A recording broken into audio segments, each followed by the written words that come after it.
Hello बच्चों, good evening, good afternoon. जिस भी टाइम आप इसको देख रहे हो उस टाइम के साथ इसको समझ लीजिएगा। तो आज हम यहाँ जो शुरू करने जा रहे हैं वो आपका 12th क्लास का सिलेबस, ठीक है। और इस 12th क्लास की सीरीज में हम जो जो पढ़ने वाले हैं वो है आपका अकाउंटेंसी, बिजनेस स्टडीज और इकोनॉमिक्स। हमें 3 सब्जेक्ट सिलेबस बाय सिलेबस इसको यहाँ पढ़ेंगे, रूटीन बाय रूटीन हम यहाँ पढ़ेंगे। रेगुलर वीडियोस इनके रिगार्डिंग आती रहेंगी, सब्जेक्ट वाइज वीडियोस आती रहेंगी और प्रॉपर नए सिलेबस के साथ यहाँ पर वीडियोस आएंगी, ठीक है। तो आज जो सब्जेक्ट हम यहाँ पर शुरू करने जाते हैं वो है आपका अकाउंटेंसी, ठीक। तो अभी जो हमारी पहली वीडियो इस चैप्टर इस सीरीज की आ रही है वो है आपकी अकाउंटेंसी की, ठीक। और अकाउंटेंसी में देखो, अकाउंटेंसी जो है ना बहुत इंपॉर्टेंट आपका सब्जेक्ट है, बहुत एक अच्छा सब्जेक्ट है, ठीक है। मैं इसको ये भी नहीं बोलूंगा कि बहुत ज्यादा इजी है, ये भी नहीं बोलूंगा कि बहुत ज्यादा हार्ड है, ठीक है। बट अकाउंटेंसी में जो चीज आपको चाहिए वो है सबसे पहली चीज आपको रेगुलर प्रैक्टिस, ठीक। देखो, अगर आप रेगुलर प्रैक्टिस नहीं कर सकते, ठीक, अगर आप रेगुलर प्रैक्टिस नहीं करना चाहते और सोचते हो कि आपके अकाउंट्स में बहुत अच्छे मार्क्स आ जाएंगे, तो मैं बोलूंगा कि नहीं आ सकते, ठीक है। बिकॉज अकाउंटेंसी को चाहिए एक रेगुलर प्रैक्टिस, ठीक। हम इन सब चीजों पर वर्क करेंगे, चैप्टर वाइज चैप्टर चीजों को पढ़ेंगे, क्वेश्चंस इनके जो अच्छे अच्छे क्वेश्चंस हैं जो आपके पेपर में आए हैं सीबीएसई के, उनको हम करेंगे, यहाँ पर सॉल्व करेंगे और चीजों को कंसेप्ट के साथ हम समझेंगे, ठीक है। हम यहाँ पर ऐसे रेक्टिफिकेशन नहीं करेंगे, भागा दौड़ी नहीं करेंगे, हम कंसेप्ट के साथ क्लियर करने की कोशिश करेंगे क्वेश्चंस को, ठीक है। तो अभी जो हमारा सबसे पहला चैप्टर आज हम शुरू करने जा रहे हैं वो आपका सबसे इंपॉर्टेंट चैप्टर है आपकी पूरी की पूरी अकाउंटेंसी की बुक के अंदर, ठीक है। देखो, अगर मैं बात करूं 12th के सिलेबस की, ठीक, तो अकाउंटेंसी की जो बुक है आपकी 12th में वो 3 बुक आपकी हो जाती है। फर्स्ट आपकी आती है पार्टनरशिप, सेकंड आपकी आती है कंपनी, ठीक है, और थर्ड आपकी आती है फाइनेंशियल अकाउंटिंग, ठीक। अभी जो हम यहाँ पढ़ने वाले हैं वो है आपकी पार्टनरशिप, ठीक, ठीक है। वो अब हम पढ़ने वाले हैं यहाँ पर क्या, आपकी पार्टनरशिप आज हम यहाँ शुरू करने वाले हैं।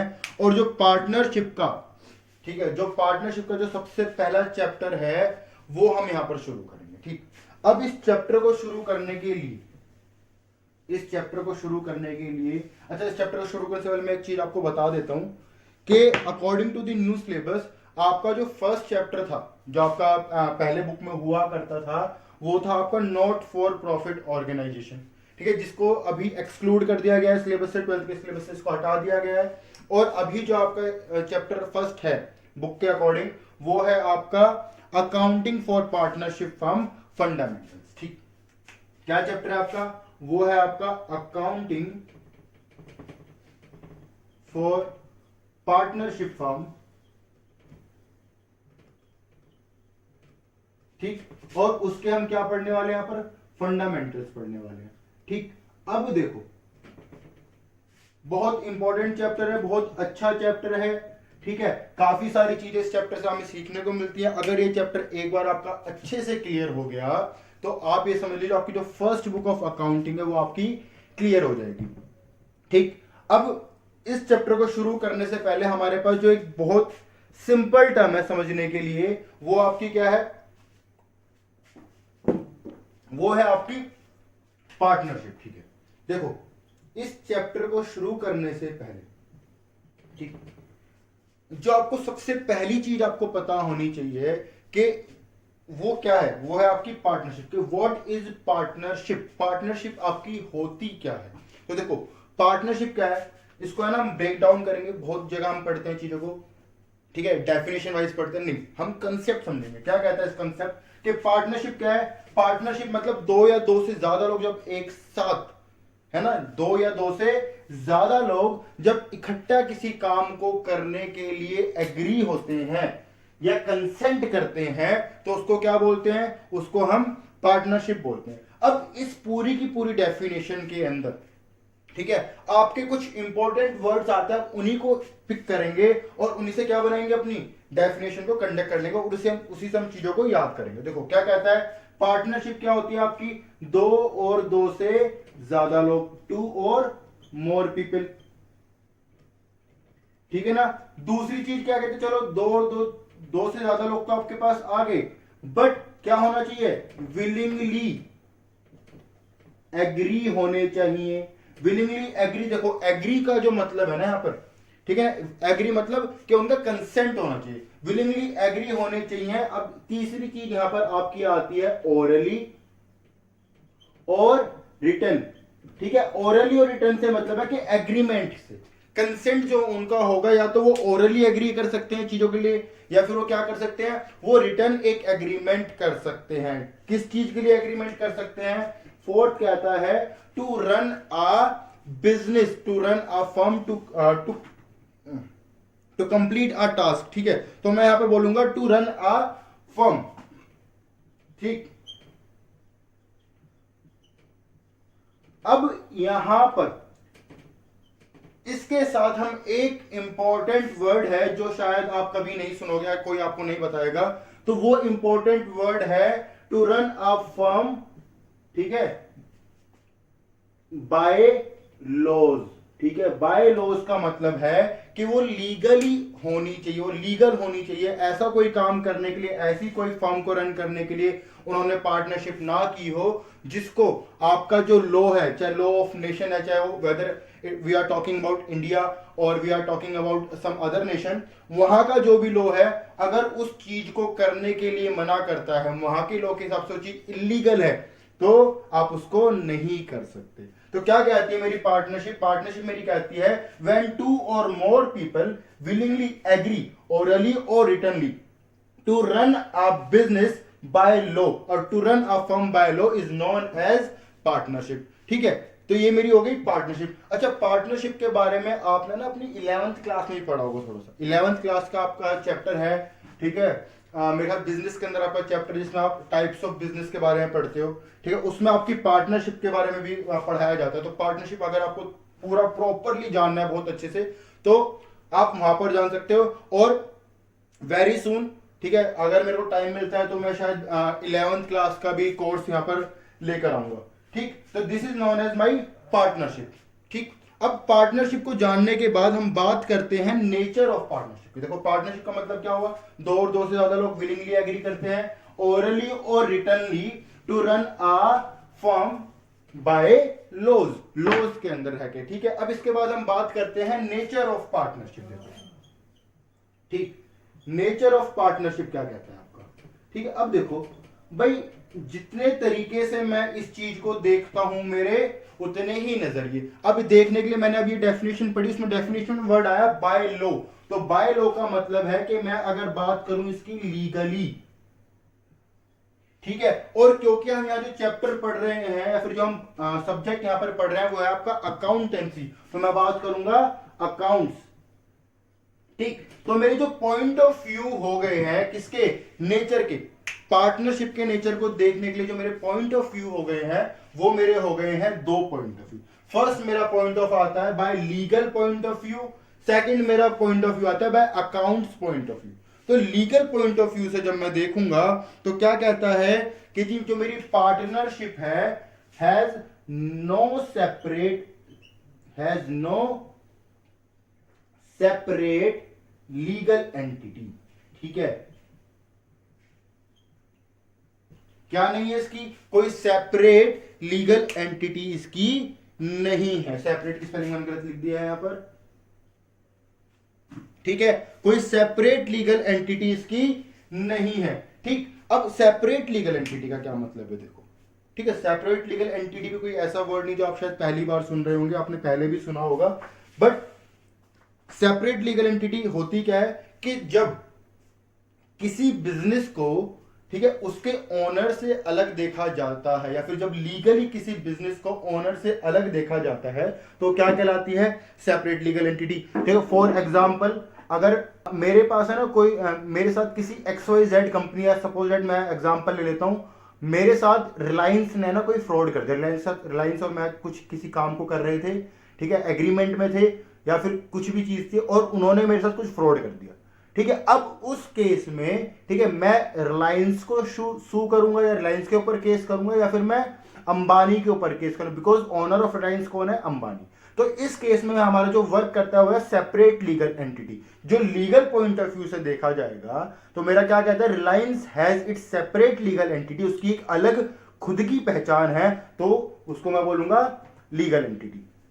ठीक, तो ये मेरा क्या कहलाता है कि सेपरेट लीगल एंटिटी। अगर मैं बात करता हूं अगर लीगल पॉइंट ऑफ व्यू से, तो मेरा जो पार्टनरशिप फर्म होती है, पार्टनरशिप फर्म या पार्टनरशिप की कोई अलग से लीगल एंटिटी नहीं होती। देखो यहां पर कंफ्यूज मत होना कि यार अभी मैंने बताया कि रिलायंस की तो अलग से अपनी सेपरेट लीगल एंटिटी है, बट यहां मैं बोल रहा हूं लीगल पॉइंट ऑफ व्यू से होती नहीं है।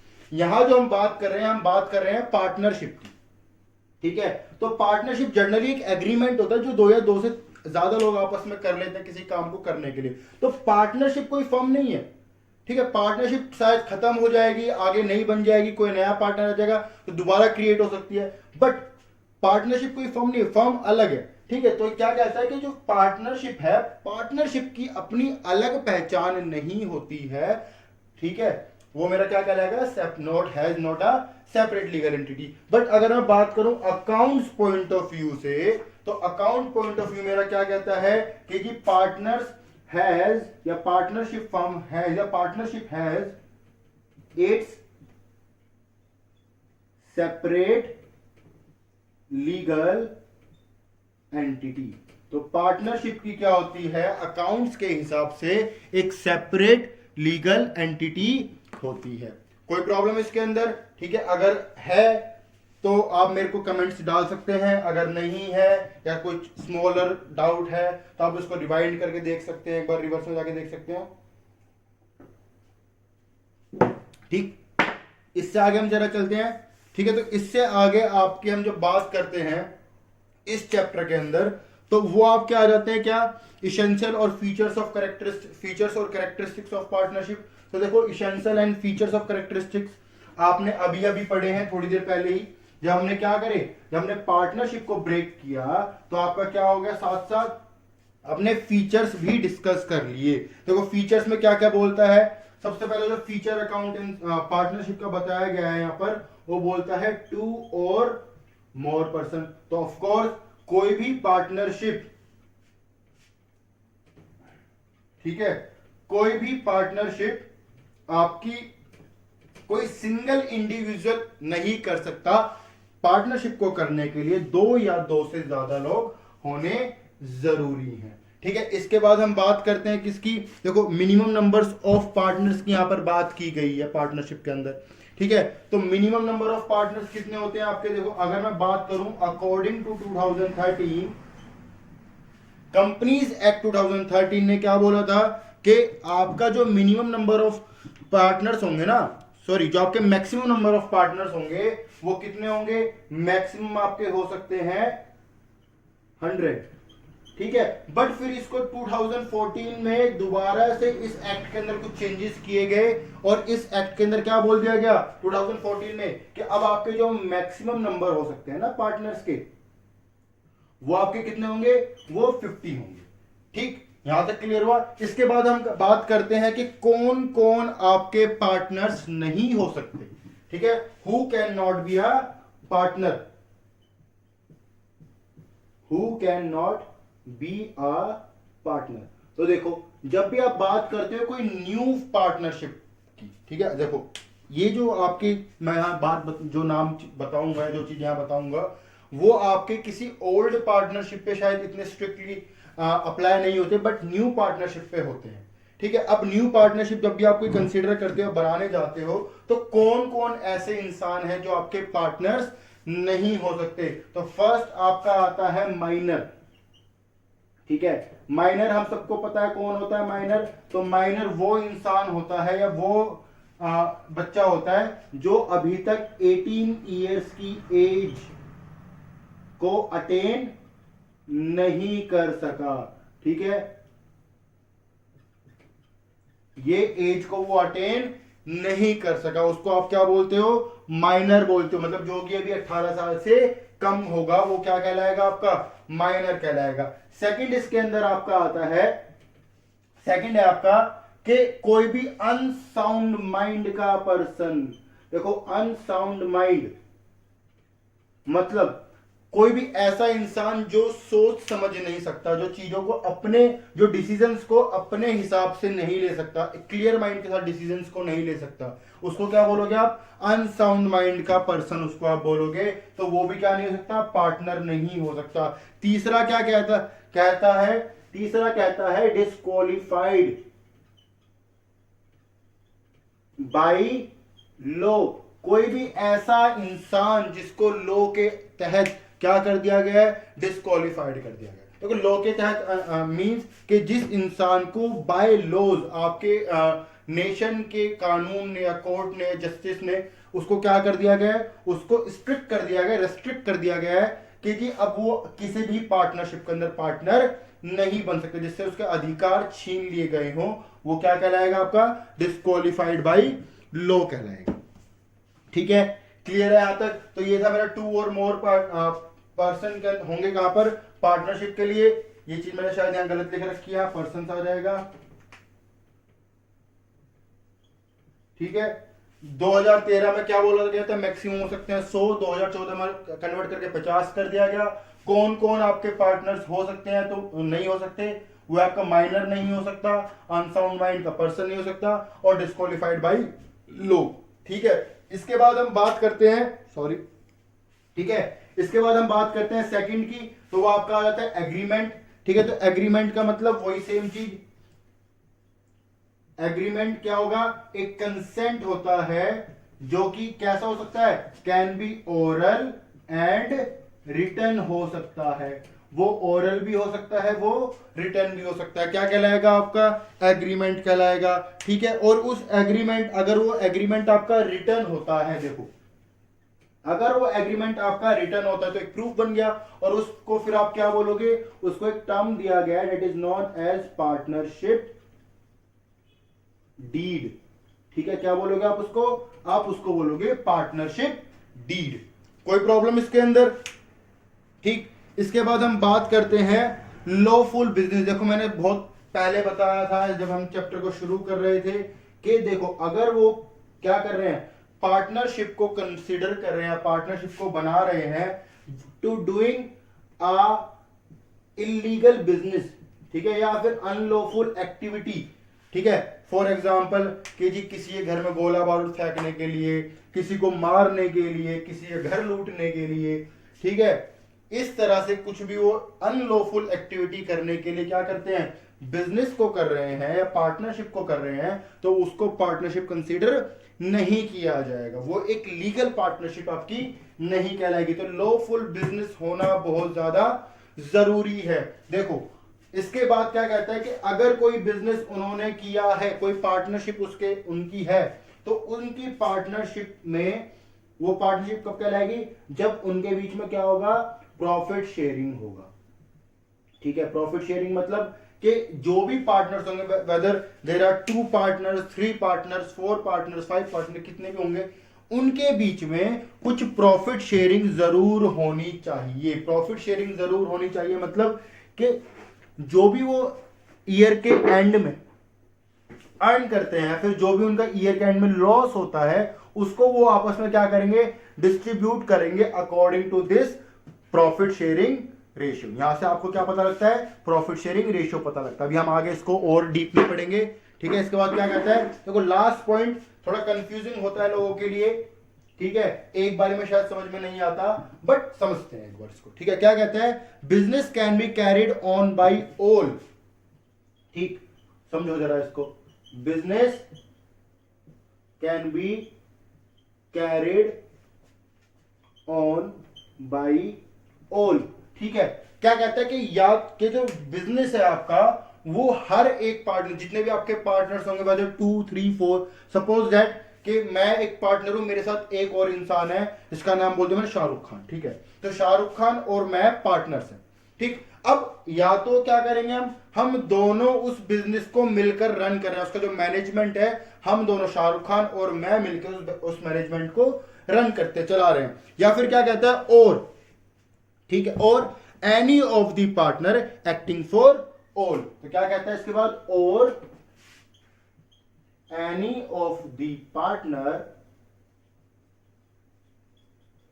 एक्टिंग फॉर ऑल, या फिर ठीक है हम दोनों में से कोई भी एक पार्टनर है ना, वेदर या तो शाहरुख खान है या फिर मैं हूं, सपोज दैट के मैं तो ना टीचिंग करने में बड़ा व्यस्त हूं, तो शाहरुख खान उस बिजनेस को चला रहा है अपने अकेले से, तो अब वहां पर वो जो भी डिसीजन लेंगे, ठीक है वहां पर उस स्टेज पे जब मैं वहां पर अवेलेबल नहीं हूं, वो जो भी डिसीजन लेंगे उसमें मैं भी बाउंड रहूंगा, बिकॉज जो भी डिसीजन लिया जाएगा वो क्या करेगा, एक्टिंग फॉर ऑल होगा। एक्टिंग फॉर ऑल मतलब कि वो सबके लिए लागू होगा। ऐसा नहीं होगा कल को कोई लॉस हो गया, उन्होंने डिसीजन लिया, लॉस हो गया और मैंने बोला कि डिसीजन तो उन्होंने लिया था तो मैं तो इस लॉस की भरपाई नहीं करूंगा, ऐसा नहीं हो सकता। तो this is the sixth essential feature of the partnership, जो कई बार पूछ लिया जाता है आपके एमसीक्यूज में, फिर 1 मार्कर के अंदर एक बार को आ जाता है, तो उसको आपको याद होना चाहिए कि ये क्या है।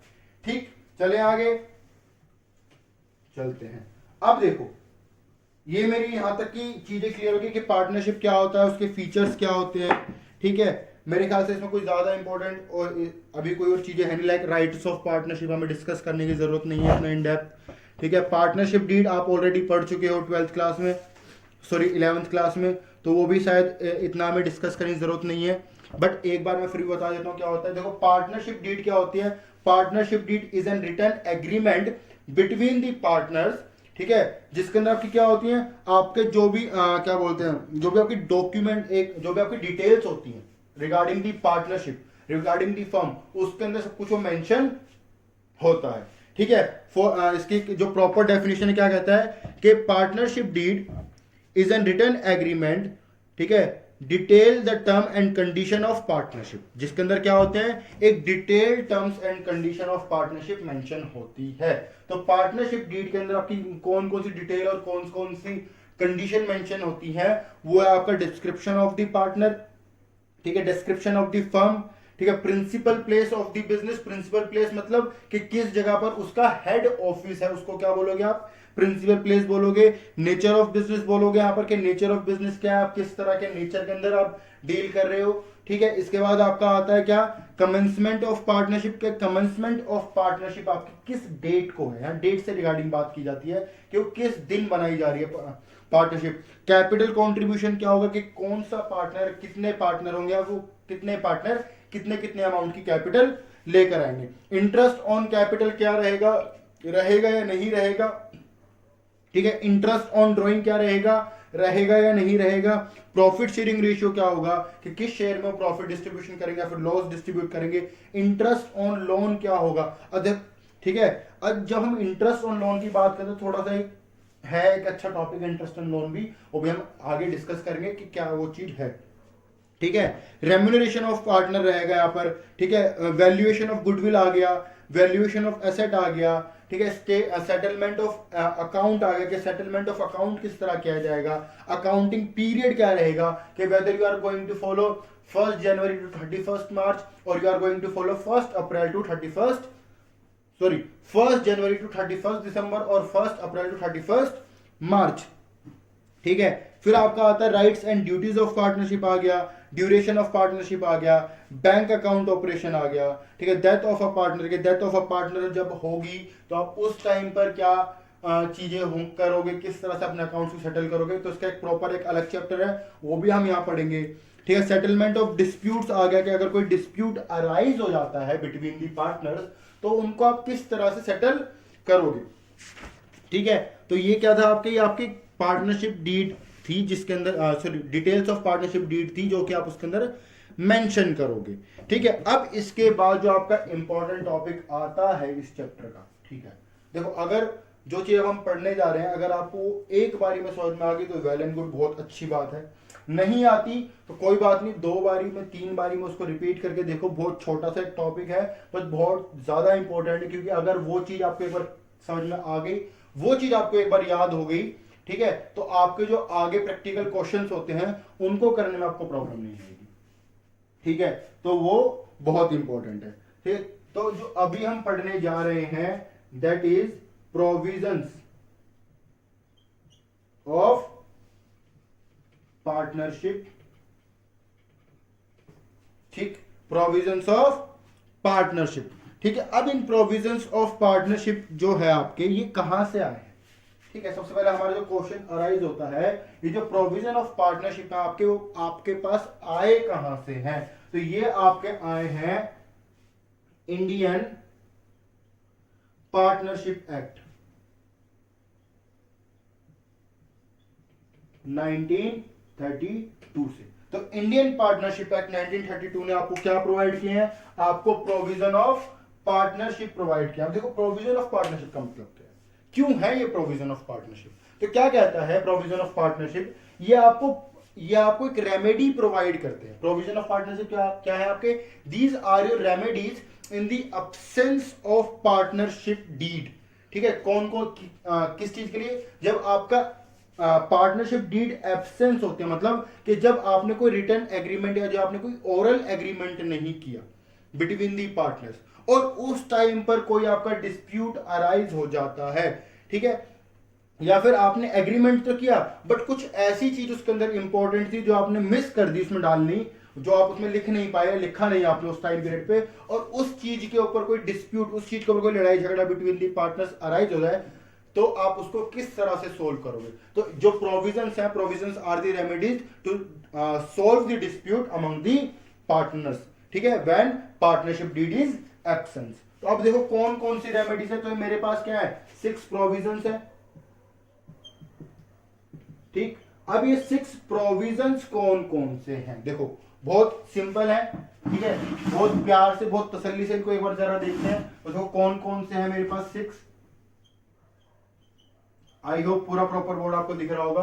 तो पहला जो प्रोविजन मेरा बात करता है वो है आपका प्रॉफिट शेयरिंग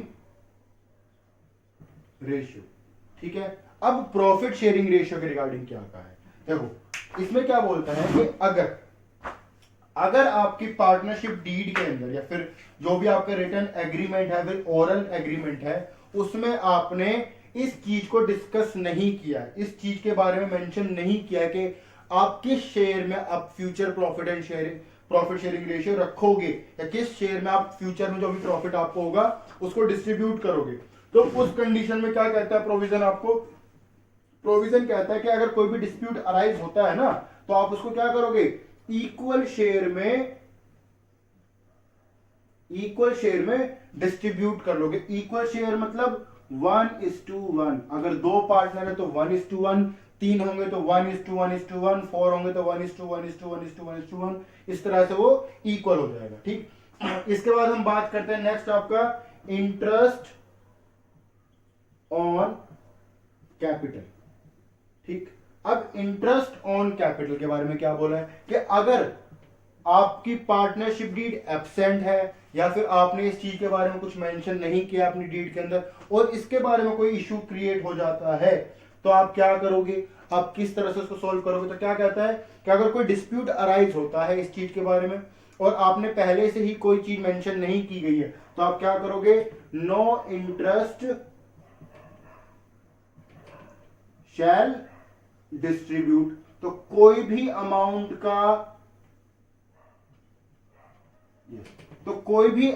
अमाउंट का इंटरेस्ट ऑन कैपिटल आपका डिस्ट्रीब्यूट नहीं होगा। इसके बाद बात करता है किसकी, इंटरेस्ट ऑन ड्राइंग। अच्छा ड्राइंग तो आप सबको पता होगी कि ड्राइंग्स का मतलब क्या होता है, नहीं पता तो मैं बता देता हूं कि जब भी कोई पार्टनर्स अपने पर्सनल यूज के लिए, ठीक है, पार्टनर हो या ओनर हो, जब भी कोई पार्टनर अपने पर्सनल यूज के लिए क्या करता है, बिजनेस में से अमाउंट को विड्रॉ करता है, कोई पैसा या कोई पर्सनल प्रॉपर्टी विड्रॉ करता है अपने पर्सनल यूज के लिए, तो क्या कहलाती है वो आपकी ड्राइंग्स कहलाती है, ठीक। इसके बाद बात करते हैं इंटरेस्ट ऑन ड्राइंग की। तो अगर इस चीज के बारे में नहीं बोला गया, ये चीज आपकी डिस्कस नहीं है पहले से, इस पर कोई डिस्प्यूट होता है, तो क्या करोगे, same no interest shall be distributed, इसके ऊपर भी सेम चीज आ जाती है। इसके बाद हम बात करते हैं किसकी, रेम्यूनरेशन,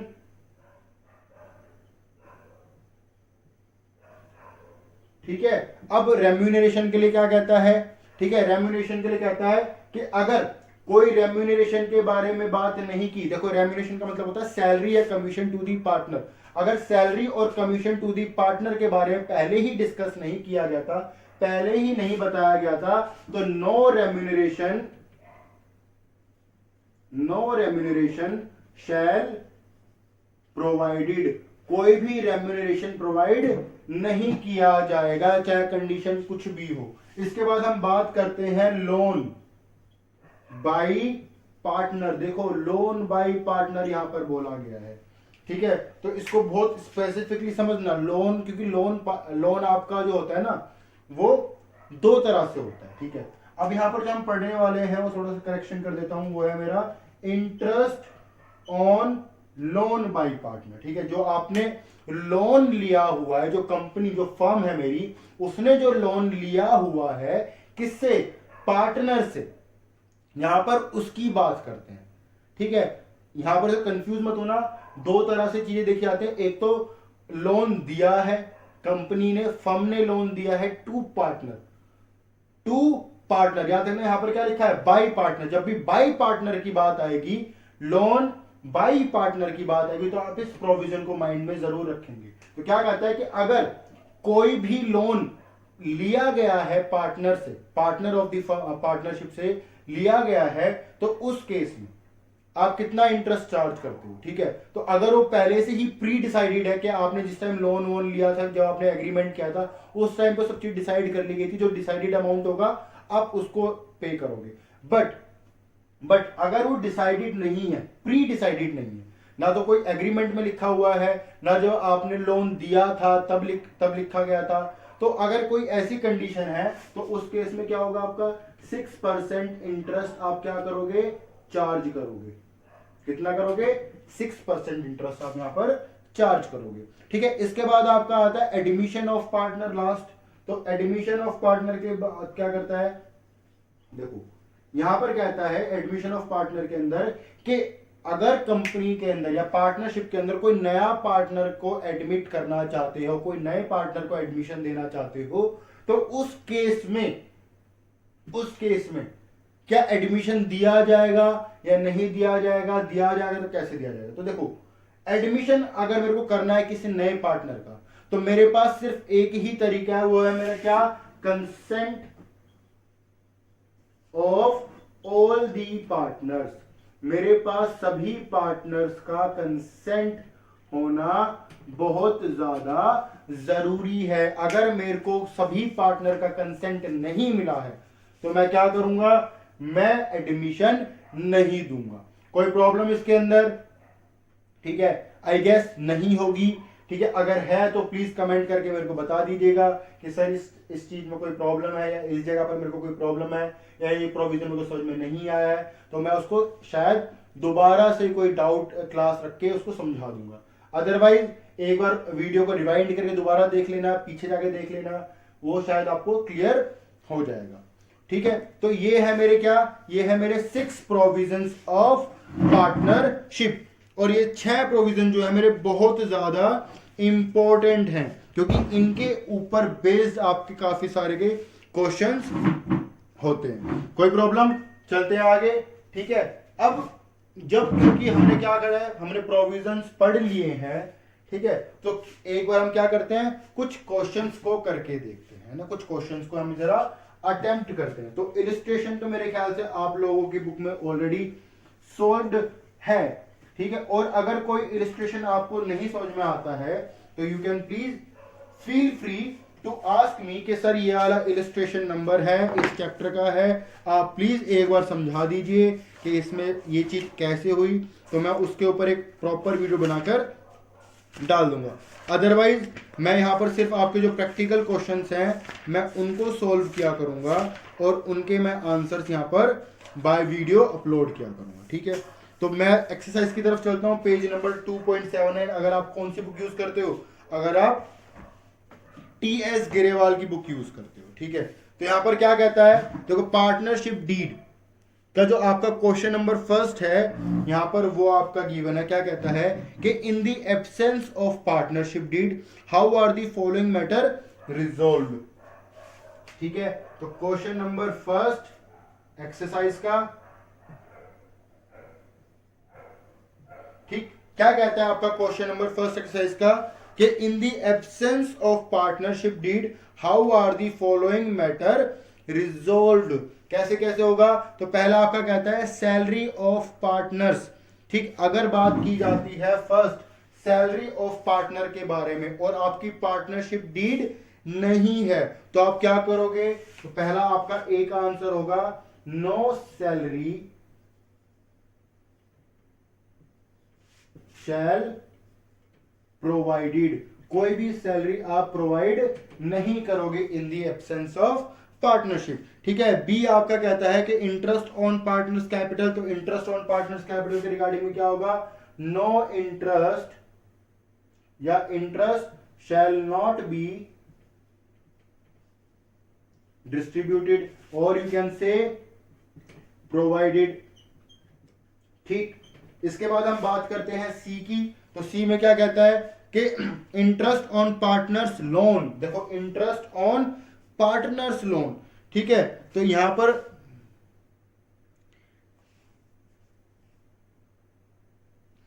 पर बात की गई है इंटरेस्ट ऑन पार्टनर्स लोन। देखो जो लोन पार्टनर ने लिया हुआ है उसको आप क्या बोलोगे, इंटरेस्ट ऑन पार्टनर्स लोन। इसके अंदर आप कंफ्यूज मत होइएगा। ठीक है, तो इस केस में आप क्या करोगे, आप यहां पर क्या डालोगे कि no interest shall be provided. क्या डालोगे, no interest shall be provided. Yes, ठीक है, तो no interest shall be provided. देखो यहां पर है ना वर्ड्स के साथ खेला जाता है, अकाउंट्स के अंदर ना वर्ड्स का बहुत ज्यादा गेम प्ले होता है। अगर आपने वर्ड्स को सही जगह कैच कर लिया तो आप पूरे क्वेश्चन का कैच समझ जाओगे। अगर आपने क्वेश्चंस के अंदर वर्ड को कैच नहीं किया तो आप शायद कंफ्यूज रहोगे। ठीक है, इसके बाद क्या कहते हैं, देखो डी के अंदर डी में कहते हैं डिवीजन ऑफ प्रॉफिट की अगर बात की जाती है तो डिवीजन ऑफ प्रॉफिट क्या रहेगा आपका, इक्वली रहेगा। राइट और रॉन्ग, यस, तो मैं क्या करूंगा, इक्वल डिस्ट्रीब्यूशन ऑफ प्रॉफिट करूंगा।